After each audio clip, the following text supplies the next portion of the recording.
Merhabalar, ben Doktor Neslihan Bahat, kadın hastalıkları ve doğum uzmanıyım. Tıp fakültesi eğitimimi İstanbul Üniversitesi Tıp Fakültesinden aldım. Sonrasında kadın doğum eğitimimi Şişli Tıbal Eğitim ve Araştırma Hastanesi'nde tamamladım.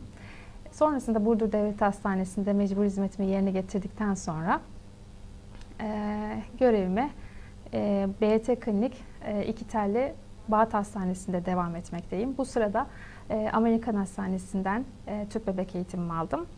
Çok yakın bir sürede de BT Klinik İstanbul Tema Hastanesi'nde çalışmalarıma devam edeceğim. Bugün sizlerle doğal doğumu konuşacağız. Doğal doğum üzerine tartışacağız. Sorularınız olursa beklerim. Öncelikle doğal doğum deyince aklımıza ne geliyor? Her vajinal doğum doğal doğum değil midir? Tabii ki her vajinal doğum doğal doğum değildir. Doğal doğum dediğimiz zaman aklımıza gelmesi gereken doğumun kendiliğinden başlaması, gerekmediği sürece hiçbir medikal müdahalenin yapılmaması, doğal olarak salgılanan hormonların aktif olarak salgılanması, doğal olarak salgılanması, gebenin aktif olarak hareket etmesine izin verilmesi ve bebeğin doğduktan sonra kordon klamplenmeden annenin göğsüne, çıplak tenine konulması ve mümkünse ilk emzirmenin gerçekleştirildiği ana kadar bebeğin anne göğsünde bırakılması doğal doğumdur. Maalesef günümüzde doğumlar gerek medeniyet adı altında, gerek modernleşme adı altında medikalize edilmektedir. Bir takım gereksiz müdahaleler yapılmaktadır. Bu daha çok sezaryenle doğum oranının artmasına sebep olmaktadır. Tabii ki bunda tek faktör, tek bir suçlu yoktur. Gerek sağlık sistemi, gerek doktorlar, gerekse gebeler bütün bu sezaryenle doğum oranının artmasında maalesef suçludurlar. Eskiden gebelerimiz çok fazla sağlık sistemine ulaşmakta imkanlara sahip değillerdi. Bu yüzden rutin kontrollerine gidememekteydiler. Bu yüzden riskli gebelikler ayırt edilememekteydi. Ve doğum sırasında maalesef çok sayıda anne ve bebek ölümüyle karşılaşmaktaydık. Fakat günümüzde sağlık sistemine ulaşmak çok daha kolay. Gebeler rutin takiplerine gidiyor ve rutin kontroller yapılan gebeler arasından riskli gebeler belirleniyor. Ve geri kalanların doğumları normal bir şekilde gerçekleşiyor. Maalesef sadece Türkiye'de değil, dünyada da sezaryen oranı giderek artmış durumdaydı. Neyse ki son yıllarda doğal, normal doğum açısından halk biraz daha bilinçlendi, sağlık sistemi biraz daha bilinçlendi ve doğala dönüş neyse ki sağlanmaya başlandı. Burada size bahsetmek istediğim, öncelikle doğumun hormonlarından bahsedeceğim. Doğumda aktif olan birinci hormonumuz oksitosindir. Oksitosin vücut tarafından doğal olarak salgılanır ve rahimin kasılmasını ve rahim ağzının açılmasını ve doğumun gerçekleşmesini sağlar. Biz suni sancı olarak da gerekli durumlarda oksitosini vermekteyiz ve doğumu başlatmaktayız. Oksitosin dışında doğuma yardımcı olan diğer bir hormonumuz da endorfin hormonudur. Bu endorfin endojen mutluluk hormonudur. Ve doğum sancılarını, doğum dalgalarını daha coşkuyla karşılamamızı ve ağrıya daha toleranslı olmamızı sağlar endorfin hormonu. Bir de adrenalin vardır ki çok doğumda aktif olmasını istemeyiz ama adrenalin hormonu da görev yaptı. Bazı doğumun evreleri vardır bize enerji vermesi, güç vermesi açısından. Oksitosin bu doğumda bizim aktif hormonumuz oksitosin. Oksitosin sadece doğum sırasında salgılanmaz. Doğum sonrasında süt kanallarının kasılmasını sağlayarak süt salgılanmasını sağlar. Oksitosin aynı zamanda bağlanma hormonudur. Birine sarıldığımızda, biriyle tokalaştığımızda salgılanan bir hormondur. Oksitosin aynı zamanda sevgi, aşk hormonudur. Ve oksitosin doğal olarak salgılanmasını istediğimiz hormon maalesef çok utangaç bir hormondur. Ve birçok faktör oksitosinin salgılanmasına, doğal olarak salgılanmasına engel olmaktadır. Doğum sadece mekanik, sadece fiziksel bir eylem değildir. Daha çok zihinsel bir eylemdir. Beyin, korteks, yani düşünen beyin ve ilkel beyin şeklinde ikiye ayrılır. Doğumda aktif olmasını istediğimiz kısım içgüdülerimizi sağlayan ve doğumda aktif olmasını istediğimiz beyin ilkel beynimizdir. Korteksin çok aktif olmasını istemeyiz. Korteks aktif olduğunda oksitosin hormonu salgılanması azalır. Korteksi aktive eden durumlar nelerdir? Vücut tarafından bir tehdit olursa korteks aktif olur. Bu tehdit illaki bir hani ışık olabilir, aşırı ışık olabilir, mahremiyetin engellenmesi olabilir, aşırı gürültü olabilir. Vücut tarafından bir tehdit olarak algılanır ve oksitosin salgılanmasını durdurur. Düşünen beyin dediğimiz korteksin aktif olmasını sağlar. Doğumda içe dönmemiz, ilkel beynimizin aktif olması, konsantre olmamız, gevşememiz gerekir. Doğum düşünerek yapılan bir eylem değildir. Daha çok içgüdülerle yapılır. Şimdi sizlere doğal doğumda istediğimiz ortamı anlatacağım. Doğal doğumda istediğimiz ortam öncelikle mahremiyet ve güvenin sağlandığı ortamdır. Mahremiyetin sağlanmadığı ortam vücut tarafından bir tehdit olarak algılanır. Bu tehdit açık bir kapı olabilir. İçeriye sizi görmeye gelen teyzeleriniz, anneanneleriniz, babaanneleriniz olabilir. Bunların hepsi korteks, düşünen beyninizi aktive eder ve oksitosinin doğal olarak salgılanmasına engel olur ve doğumu durdurur. Doğum ortamının aşırı gürültülü olması yine dediğim gibi oksitosin salgılanmasını engeller. Çoğu doğum odasında televizyon bulunmaktadır. Biz doğal doğum odalarında kesinlikle televizyonun açık olmasını istemiyoruz. Hatta müzik bile sözlü müzik olsun istemiyoruz. Sözsüz müzik olsun istiyoruz ki düşünmemiz gerekmesin. Daha çok içe dönelim, daha konsantre olalım ve içgüdülerimizle hareket edebilelim. İlkel beynimizle doğuralım. Doğum odalarının ısısı da çok önemlidir. Ne aşırı sıcak ne de aşırı soğuk olmalıdır. İdeal ısıda olmalıdır. Bütün bunlar sağlandıktan sonra ancak bir doğumun doğasında doğal olarak gerçekleşmesini bekleriz. Ama maalesef günümüzde birçok hastanede, gerek devlet gerek özel hastanede bu imkan sağlanamamaktadır. Doğum odaları gereksiz gürültülü, gereksiz ışık, girenin çıkanın belli olmadığı, bir çeşit yani doğurmamak için her şey organize edilmiş maalesef ve biz bu hastalardan gevşemesini, içine dönmesini, konsantre olmasını ve doğumunun doğal bir şekilde gerçekleşmesini bekliyoruz. Maalesef bunu sağlayamıyoruz. Evet, bu arada sorular gelmeye başlamış. Ben onlara da kısaca bir bakayım. Merhabalar herkes. Çok teşekkür ederim. Sezaryenle kaç yıl arayla bebek yapılabilir? İlk sorumuz Berna Hanım sormuş.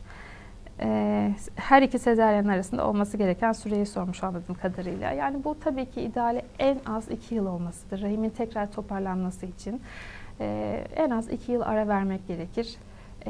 Tabii ki hani korunmanızı tavsiye ederim ama diyelim 1 yıl sonra gebe kaldınız. Tabii ki bunun riskleri olacaktır, ağrılarınız olacaktır. Ama yine doktorunuz tarafından yakın takip altında doğumunuzu gerçekleştirebilirsiniz. Ama ideali sizin elindeyse 2 yıl kadar korunmanız olacaktır. Nerede kalmıştık? Doğumu anlatıyorduk. Evet, doğal doğumdan bahsettik. Doğum odalarından bahsettik. Doğumda gebenin doğal doğumda istediğimiz doğumun kendiliğinden başlaması. Bebek ne zaman doğacağına karar verir.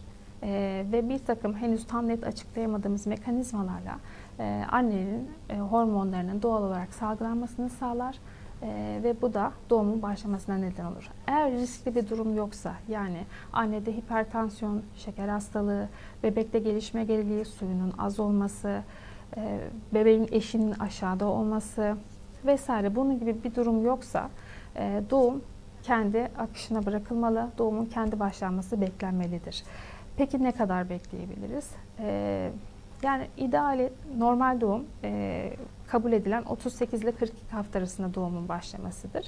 Ama tabii ki hani 40'tan sonra yakın takip altında gün aşırı NST'lerle işte ultrasonda suyunun yeterli olup olmadığına bakılarak son ana kadar doğumun başlaması beklenebilir.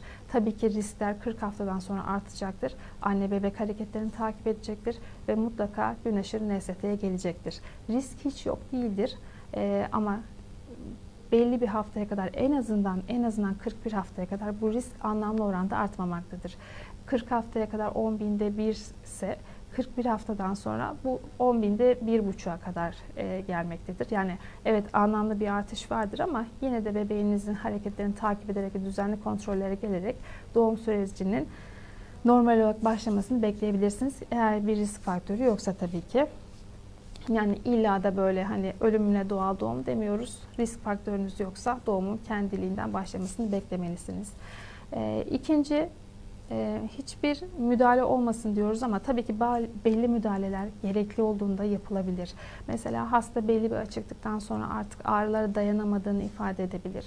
Bu kişinin ağrı eşiğiyle alakalı olabilir ya da doğum sürecinin uzun sürmesiyle alakalı olabilir. Doğumda yorulabilir. Biraz bir dinlenme, bir mola isteyebilir. Epidural burada size tabii ki yardımcı olacaktır ama rutin epidural uygulaması çok tavsiye etmediğimiz bir durumdur. Doğal doğumda istediğimiz tabii ki doğum sonrasında bebeğin doğar doğmaz annenin kucağına verilmesidir. Yani ten tene temasın sağlanmasıdır. Günümüzde bu yine böyle hani ten kumaş, ten şeklinde yapılmaktaydı günümüze kadar. Artık ten tene teması yavaş yavaş sağlamaya başladık. Ten tene temasın önemi nedir? Bir kere bebek doğduğu anda bir ortam değiştiriyor. Hiç bilmediği bir ortam.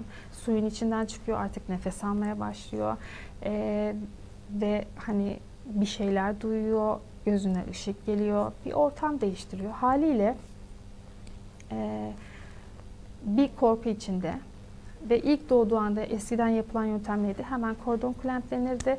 Bebek doğum sonrası erken bakım adı altında bir takım uygulamalar için anneden uzaklaştırılır. İşte ağzından, burnundan hortumlar sokulur, sular aspire edilir, hemen yıkanır, işte aşıları yapılır, gözüne ışıklar tutulur vesaire. Hani bebek doğduğu anda dehşet içinde kalıyordu. Biz o an bilinç yok zannediyoruz ama aslında o an bilincimiz var. Doğduğumuz andan itibaren var. Hatırlamadığımızı zannediyoruz ama doğduğumuz anda yaşadığımız travmaları maalesef ilerideki davranışlarımızda hatırladığımızı görüyoruz. Yapılan bir takım çalışmalar ilk 3 yaşa kadar çocukların doğum anlarını hatırladığını göstermiştir. Bu da ileride yaşadığımız travmalar ileride davranışlarımızı etkileyecektir. Kordonun clamplenmesine gelince bebek doğum sırasında bir takım kanı plasentaya ödünç verir. Kanaldan geçerken vajen bebeği sıvazlayarak kanı plasentaya, bebeğin eşine pompalamaktadır. Dolayısıyla bu ödünç kanı geri alması için bebek doğduktan sonra bir müddet kordon clamplenmeden beklemek gerekir. Bu da kordondaki kalp atımının durduğu ana kadar beklemek gerekir.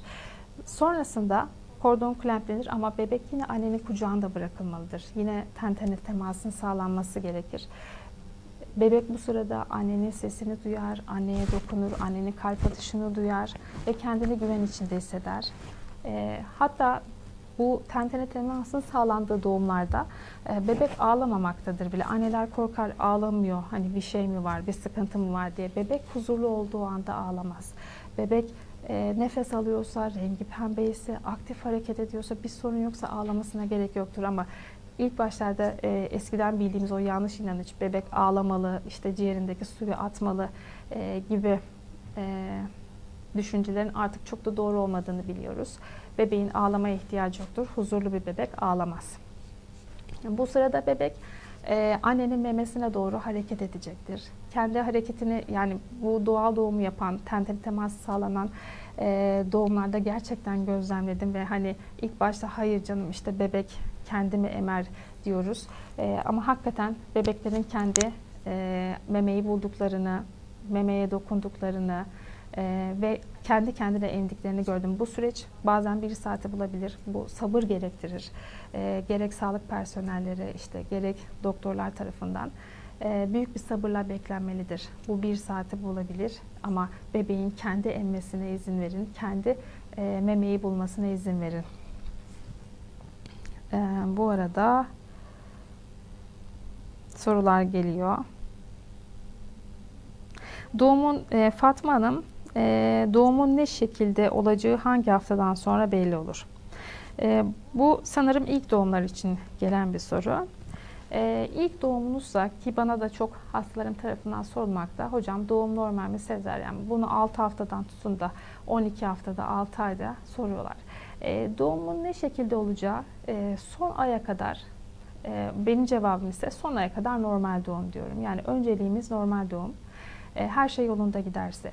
Son ana kadar, çünkü ben o ayda 6. ayda derim ki bebek ters ama dönebilir ya da düzdür, terse makat geliş dönebilir vesaire. Normal doğum önceliğimiz, son ana kadar çok belli olmaz. Hatta ben de hastalarımda en çok karşılaştığım şey, işte hocam pelvik muayeneyi ne zaman yapacaksınız? Çatım dar mı? Çatı darlığı muayenesi yani çok erken yapılmaması gereken, sancılar, ağrılar başlamadan önce yapılmaması gereken bir muayene şeklidir kanımca. Çünkü ağrılarla birlikte pelvis gevşiyor, pelvik bağlar gevşiyor. 37 haftada bir gebeyi muayene ettiğinizde o çatı size dar gelse de sancılar başladığında o pelvisin ne kadar rahatladığını göreceksiniz. O pelvis rahatlar ve bizim o dar dediğimiz çatı bizim için dar olmadığını görürüz. Evet, bazı sorular maalesef bana gelmiyor. O sorulara bir bakalım. Evet. Sena Hanım'ın sorusu, himenin kalın veya esnek olması vajinal doğuma engel midir? Kesinlikle engel değildir. Himeniniz kalın olabilir, esnek olabilir, ilişki sonrasında yırtılmamış olabilir.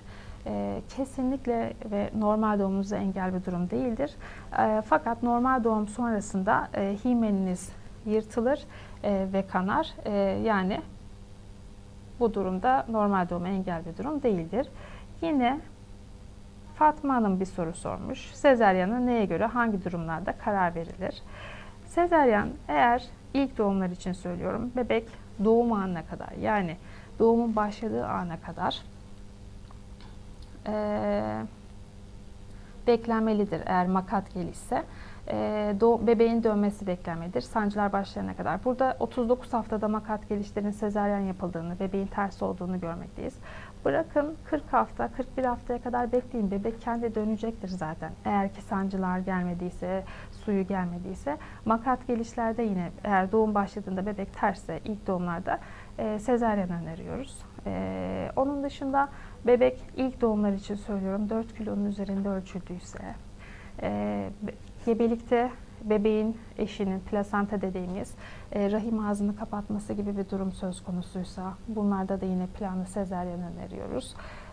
Bir de bebeğin kalp atışlarının bozulduğu, kalp atışlarının düştüğü, strese girdiği durumlarda sezaryen doğumları öneriyoruz. Yani sezaryen doğum aslında çok da sık karşılaşmamamız gereken bir durum. Son ana kadar beklemek en doğrusu olacaktır. En çok karşıma çıkan soru, hani insan sezaryen olmayı tercih etse bu insan haklarına aykırı bir durum değil mi? Neden buna engel olunuyor? Evet, insan kendi vücudu hakkında kararlar verebilmeli.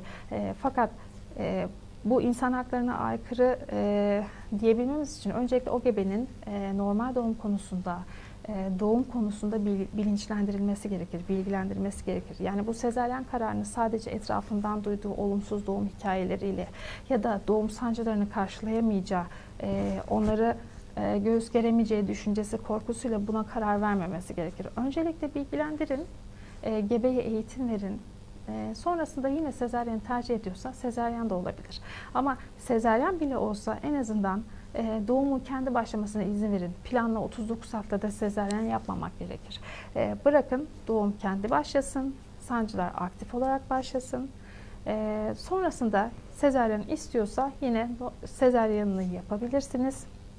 Bu hem bebeğin doğumu hazır olduğu anda doğmasını sağlayacak, hem doğum sonrası sütünüzün daha erken gelmesine neden olacak ve doğum sonrası işte lohusalık depresyonu gibi durumların daha az görmesini sağlayacaktır.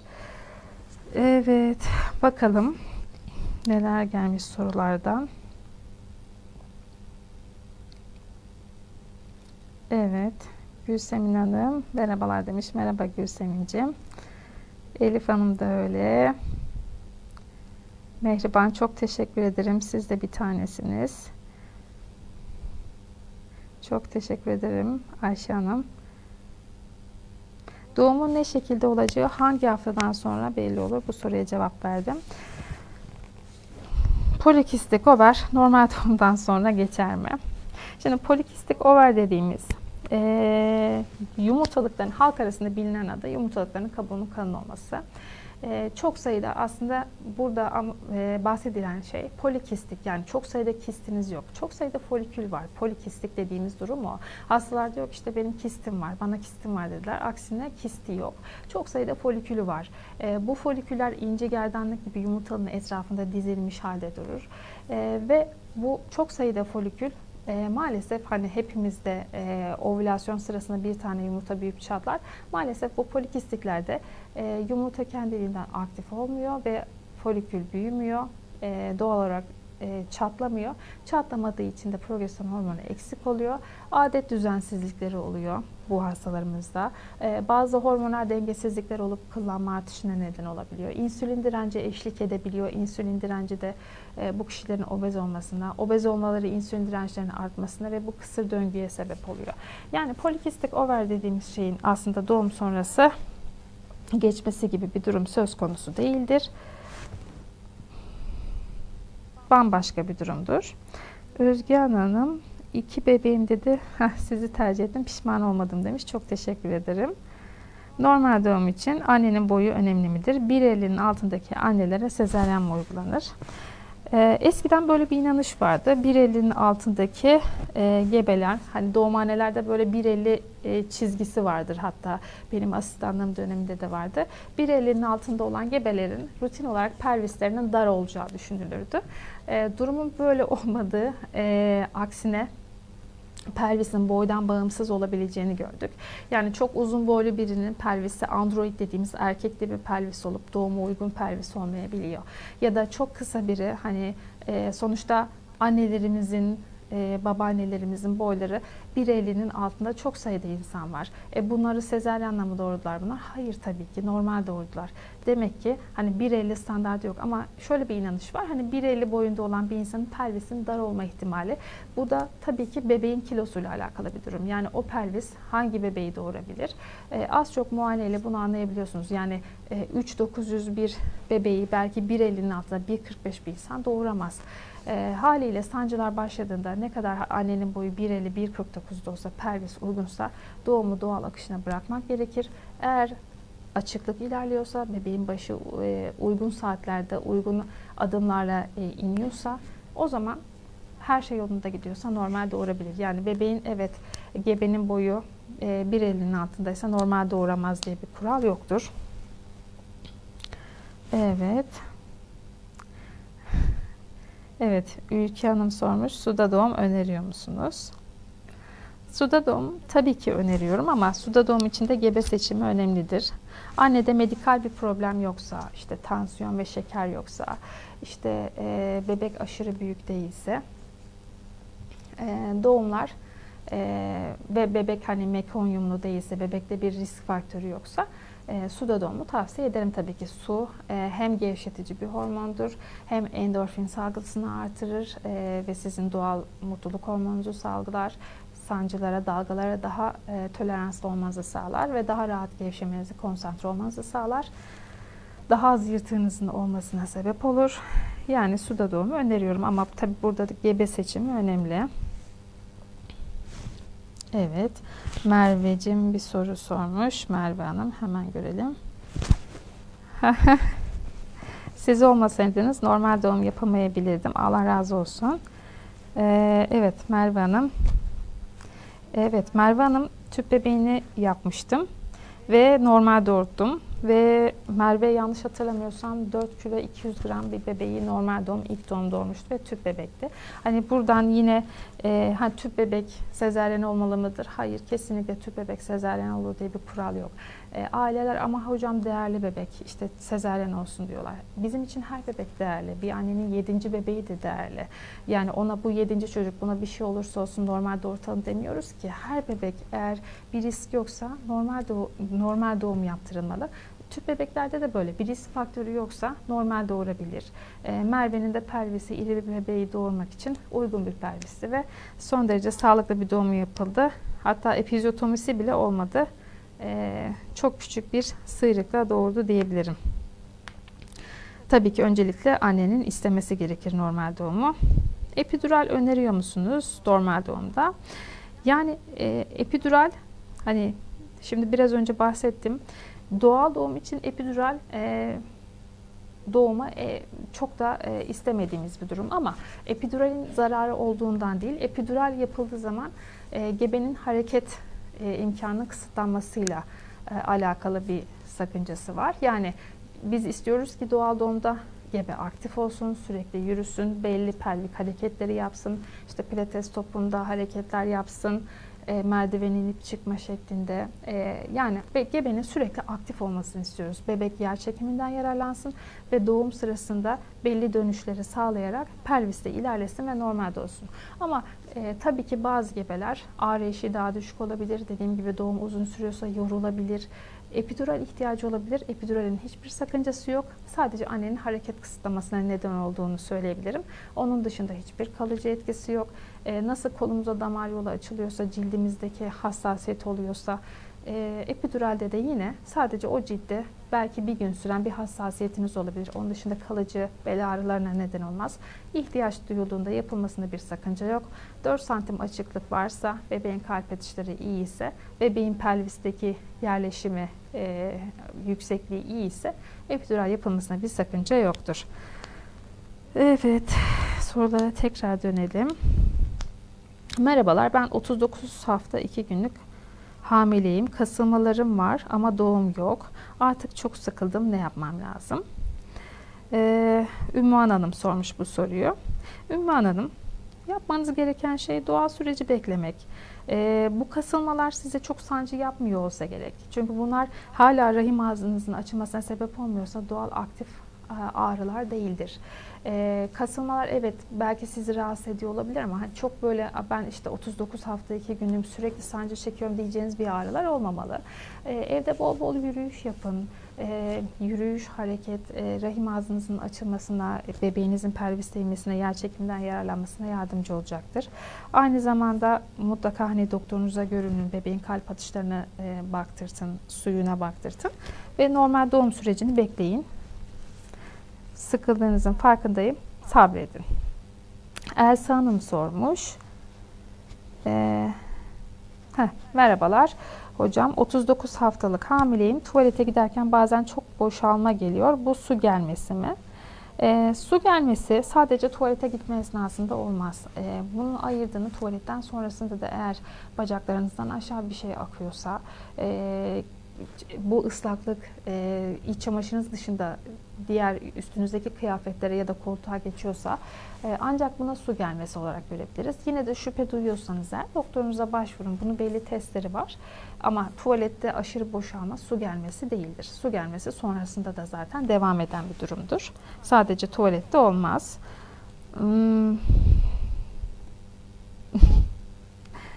Ümmühan Hanım soru sormuş. Bu sancılar nedeniyle belimde ve bacağımda da ağrılar var. Beni biraz rahatlatın ne olur hocam. Şimdiden teşekkürler demiş. Ümmühan Hanım, tahmin edemiyorum. Muhtemelen bebeğinizin yerleşimine bağlı olarak sakral sinirlere bası oluyor ve belinizde bir ağrı hissediyorsunuz ve bu sancılarla biraz daha artıyor. Sizi anlıyorum. Bol bol yürüyüş yapın, bol su için. Yani müzik dinleyin, meditasyon yapın, içinize dönün, bebeğinizle konuşun. Yani doğumunuz kendiliğinden başlayacaktır. Siz sabredin. Eda Hanım soruyor. Merhabalar hocam, SSV'de öneriyor musunuz? Sezaryen sonrası normal doğum yapılabilmesi için en az kaç yıl geçmesi gerekiyor? 2 doğum arası süre ne kadar olmalıdır? Eda Hanım, SSV'de dediğimiz sezaryen sonrası normal doğum tabii ki yapılabilir. Sezaryen sonrası normal doğum yapabilmeniz için yani tercih edilen tabii ki hani 5 yıl süre en azından geçmiş olması da olmalıdır ki rahim tekrar toparlansın. Tekrar yırtılma riskiniz, sezaryen sonrası doğum sırasındaki sancılarla yırtılma riskiniz olmasın diye. SSV'de önerebilmem için kişinin öncelikle istemesi lazım. Ve öncelikle ilk sezaryen nedeni ne, bunu bilmek lazım. İlk sezaryen nedeni makat gelişen, bebeğin ters gelmesi ise veya başka sebeplerse, işte kordon sarkması gibi acil durumlarsa tabii ki sezaryen sonrası normal doğum yapılabilir. Fakat bebek dar pelvis nedeniyle sezaryen olduysanız ya da işte plasenta previa gibi sebeplerle öncesinde sezaryen olduysanız çok da sezaryen sonrası normal doğum tavsiye etmem. Sezaryen sonrası normal doğum için dediğim gibi kişi çok istekli olmalıdır. Gerekli eğitimleri almalıdır. Risklerini bildikten sonra doktoruyla konuşarak sezaryen sonrası normal doğumunu yapmasında bir sakınca yoktur. Fakat burada da yine doğumun kendiliğinden başlanması beklenmelidir. Yani suni sancı ile doğum çok önerilmemelidir. Doğum kendiliğinden aktiflenmeli ve doğal sancılarla süreç ilerlemelidir. Evet, nerede kalmıştım? Doğal doğumdan bahsediyorduk. Tentene teması anlattık. Ve size bahsedebileceğim başka.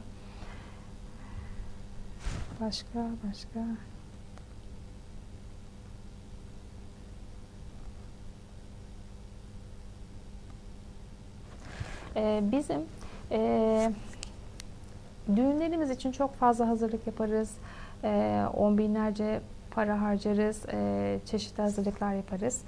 Düğünümüze çok masraf ederiz ve hazırlanırız. Ama doğum aslında gebeler için ikinci bir düğündür.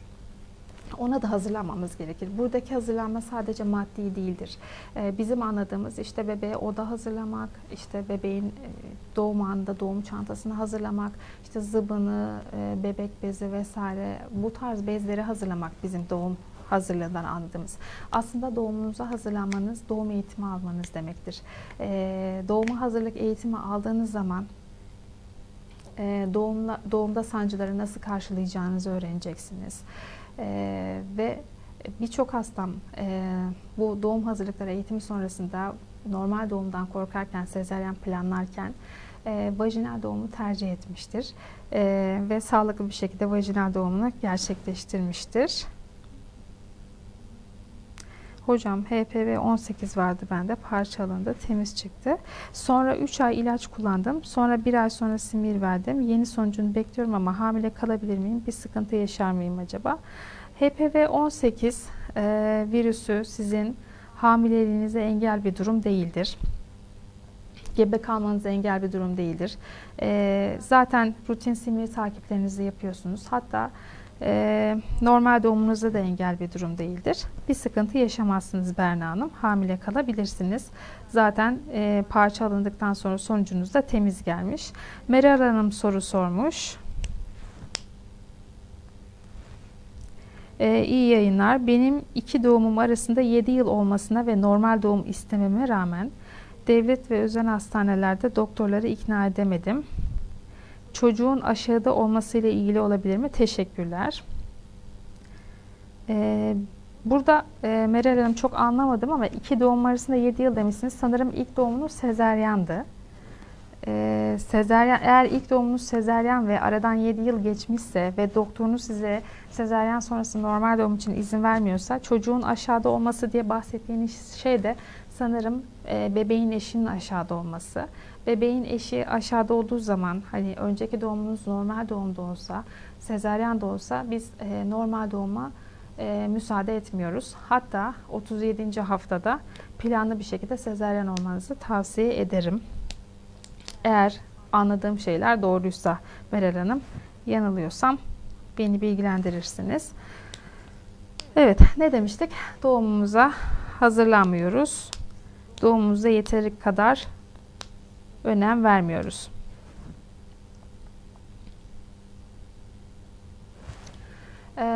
Eskiden köy doğumları, işte ev doğumları çok daha kolaydı. Evet, takipler düzgün yapılmadığı için bir takım olumsuz sonuçları vardı ama doğum kendinden başladığı için çok fazla komplikasyonla da karşılaşmıyorduk.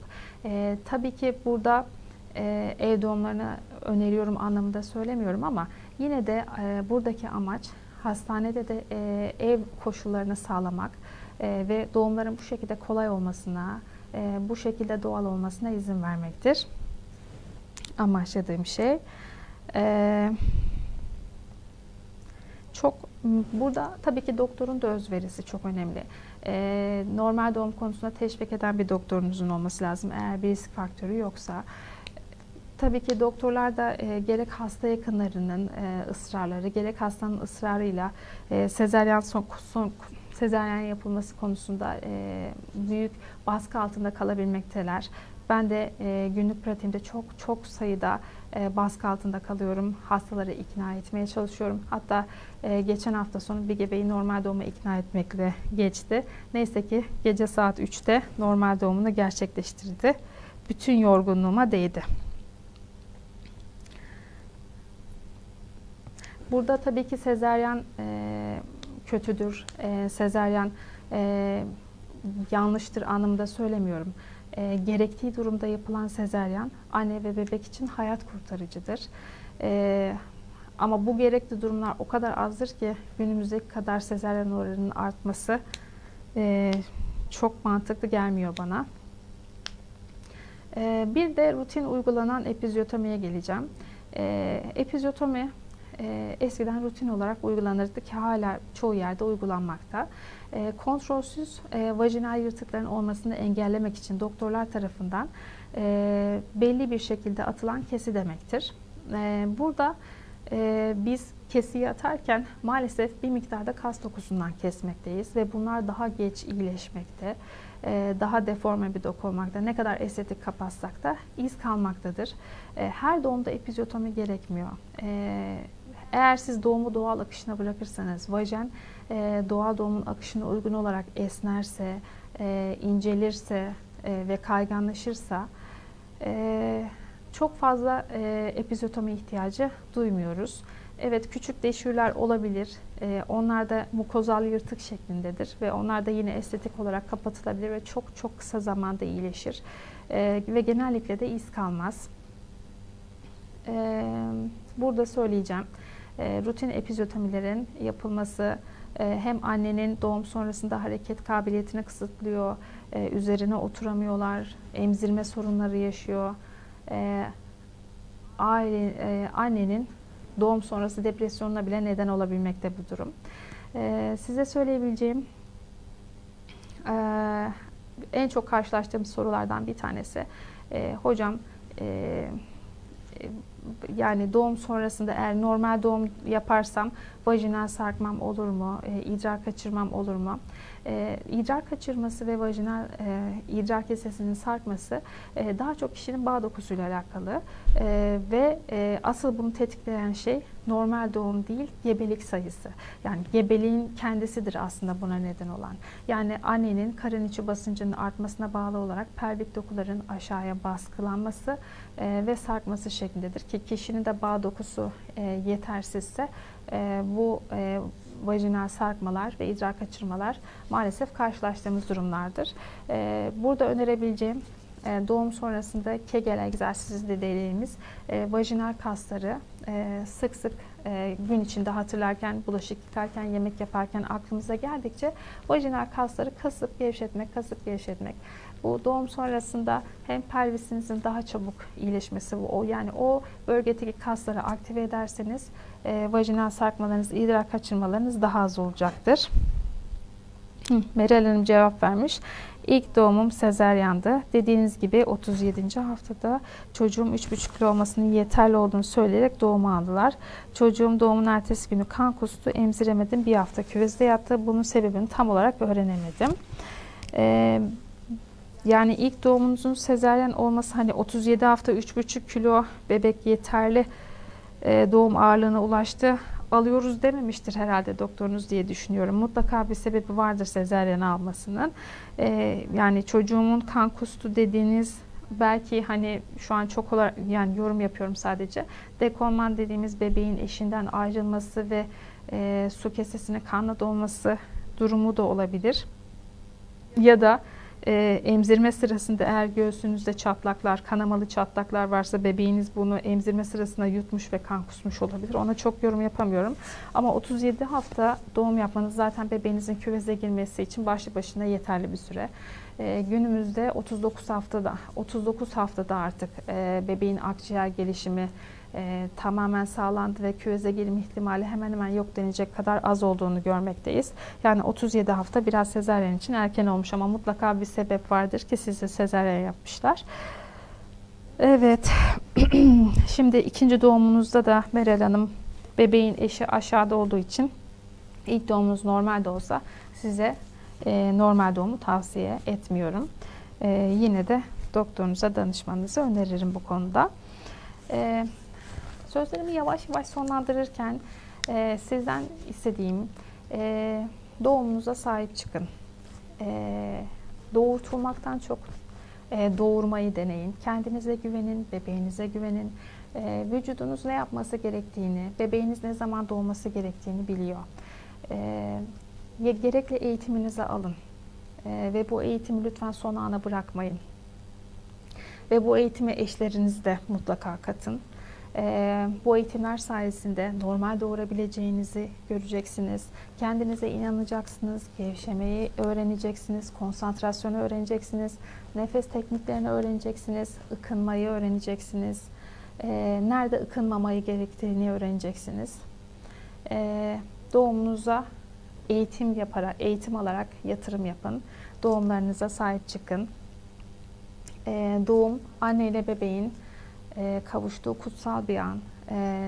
Lütfen bu anı tüm coşkusuyla yaşayın. Siz sadece kendiniz için değil, bebeğiniz için normal doğurun. Mümkünse eğer medikal bir açıdan sorun yoksa normal doğurun. Yani normal doğumu denemeyin. Normal doğumu denemek demek zaten baştan normal doğuramamayı kabul etmektir. Normal doğuma inanın, normal doğuracağınıza inanın ve bebeğinizin o kavuşma anını kaçırmayın. Başka soru var mı bu arada? Son 5 dakikaya girdik sanıyorum. Merhaba doktor hanım demiş Fadime Hanım. 26 haftalık hamileyim. Ara ara başım dönüyor. Normal mi? Şimdi ara ara başınızın dönmesi tabii ki gebelikteki progesteron hormonunun etkisine bağlı da olabilir. Ama tabii ki yine kan değerinize baktırmanızı tavsiye ederim. Kanınız çok aşırı düşük oluyorsa özellikle ortosidik hipotansiyon dediğimiz hani oturur pozisyondan ayağa kalktığımızda göz kararması ve baş dönmesi şeklinde bulgular da verebilir. Meral Hanım ağzınıza sağlık, teşekkürler demiş. Ben teşekkür ederim. Gamze Hanım sormuş. Merhabalar. Şu anda 37 haftalık gebeyim. Bebeğim 39 haftalık çıkıyor. 38. haftada doğum olacak. Bebeğim küveze girer mi? Meral Hanım, Gamze Hanım çok pardon. İlk doğumunuz mu onu anlamadım. Şu an 37 haftalıkmışsınız. Neden 38. haftada doğum yapacağınızı da anlamadım. Herhalde planlı bir sezaryen planlanıyor diye düşünüyorum. Bebeğin kilosundan bağımsız olarak biz o sezaryenleri 39. haftadan önce yapmayı çok fazla tercih etmiyoruz. Yani bebeğinizin 39 haftalık ölçümlere sahip olması 39 haftalık olduğunu göstermez. Bebeğinizin haftası neyse son adet tarihinize göre hesaplanır. Eğer son adet tarihiniz doğruysa, yanlışsa eğer son adet tarihinizi hatırlamıyorsanız ilk 3 aylık ultrasonlarınıza göre hesaplanır ve ona göre gebelik haftası belirlenir. Gebelik haftası kilodan bağımsız olan bir durumdur. Bir kişinin çok uzun olması ya da çok kilolu olması o kişinin daha ileri bir yaşta olduğunu göstermez. Yani bebeğinizin ultrason ölçümlerinin 39 haftalık olması evet vücut olarak geliştiğini gösterir ama bu akciğer gelişimiyle alakalı bir durum değildir. Evet Gamze Hanım 3. sezaryen olacakmışsınız. Doğru tahmin etmişim. 3. sezaryen bile olsanız eğer bebeğinizin suyu yeterliyse, akciğer gelişimi iyiyse, pardon, suyu yeterliyse, NST'de kalp atışları iyiyse ve herhangi bir risk faktörünüz yoksa, tansiyon, şeker gibi, yine de 39 haftada sezaryen olmanızı tavsiye ederim. Ki eğer doğumunuz başlamadıysa. Çünkü bebeğinizin akciğer gelişimi en iyi 39. haftadan sonra sağlanacaktır ve küveze girme ihtimali yok denecek kadar az olacaktır. Ama bu 39 hafta dediğim şey, dediğim gibi son adet tarihi veya ilk 3 aylık ultrasonlarla hesaplanan bir ölçümdür. Bebeğinizin ultrasonda ölçülen değerleri değildir. Evet, son sorular. Başka soru var mı kaçırdığım? Sanırım burada atladığım bir soru yok. Herkese çok teşekkür ederim beni izlediğiniz için. Leyla Hanım bu arada soru sormuş. 23 yaşındayım. 2 normal doğum gerçekleşti. Doğum esnasında çok zorlandım ve doğum sonrası, hele ikinci doğumdan sonra sol kolumda iğneleme, uyuşma oluyor. Gece özellikle başlıyor. Uykularımı kaçırıyor. Neden olabilir? Leyla Hanım, 2 normal doğum gerçekleşti demişsiniz.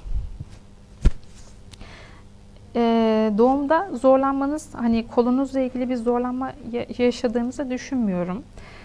Ama hani zorlandım dediğiniz, muhtemelen doğumunuz kendiliğinden mi başladı bilmiyorum. Suni sancı aldınız mı bilmiyorum. Ne tür zorluklarla karşılaştınız, ama hani sol kolunuzdaki iğnelenme, uyuşmanın çok da doğumla alakalı olacağını düşünmüyorum. Hele ki uykularınızı kaçıracak bir şikayetiniz varsa, bu bir sinir sıkışması olabilir, işte boyun fıtığı olabilir. Hani mutlaka bir beyin cerrahisinde görülmenizi tavsiye ederim Leyla Hanım.